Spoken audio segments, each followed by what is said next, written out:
Morena tātou hikama. Just some questions around some of the disaggregated impacts analysis on that impact Māori, and just a question.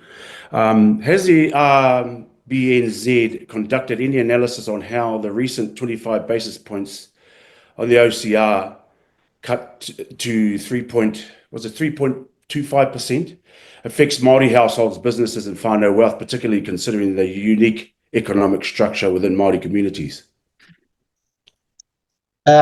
No specific research for this round in association with the actual decision. What we are familiar with, though, is talk to a couple of factors. One is the sensitivity that Māori and Pacifica tend to be more impacted by the labour market cycles that are experienced. So if unemployment rises or falls, that tends to be felt more keenly by Māori and Pacifica. So part of us lowering the official cash rate today is to continue to support the economy on this recovery and get ultimately unemployment down from the level that it's at the moment. And we think that that will result in lower Māori and Pacifica unemployment as well over that medium term in our projection.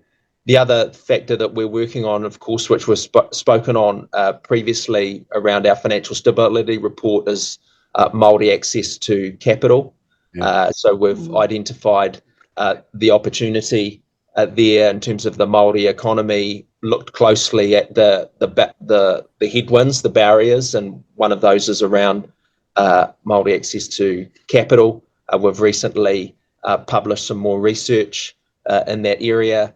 We'll be soon publishing some research on collecting data from banks around this, such that we have more information.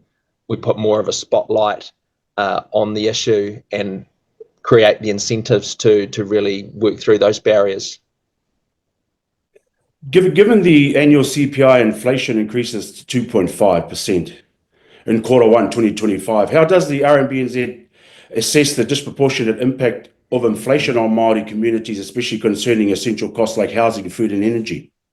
Yeah, no, that's a great point. And we are very conscious that the consumer price index is the basket of goods for the average consumer across the economy, and there is kind of no such thing as the average consumer. Everyone will experience those things differently. So the average Māori will have a different basket. Equally, young people and old people have very different spending needs and behaviours. So we are conscious that there is that difference in experience. Our mandate is to keep inflation low and stable. So if we can focus on that, we think that that's the best contribution we can make to for all New Zealanders. Just one more question. Has the RBNZ developed any targeted inflation indices or price basket models specifically for Māori whānau? And have you had any consultation with Māori organisations, iwi, and Māori businesses in regards to addressing this particular issue? I think this is I'll defer to colleagues in a moment, but ultimately it would be Stats New Zealand who would be the best place to construct those types of indices for different parts of the economy and different parts of society. And off the top of my head, I'm not familiar with their what disaggregated information they have at the moment. Paul, they do have inflation indices for different cohorts, different households in the economy. I'm not sure they split it by ethnicity. I don't think so. Perhaps, I will say they just got a funding boost to improve macro data measurement of the economy in New Zealand, which we are delighted about. But again, I'm not sure that it will cut to the issue you're raising. Thank you. Well done.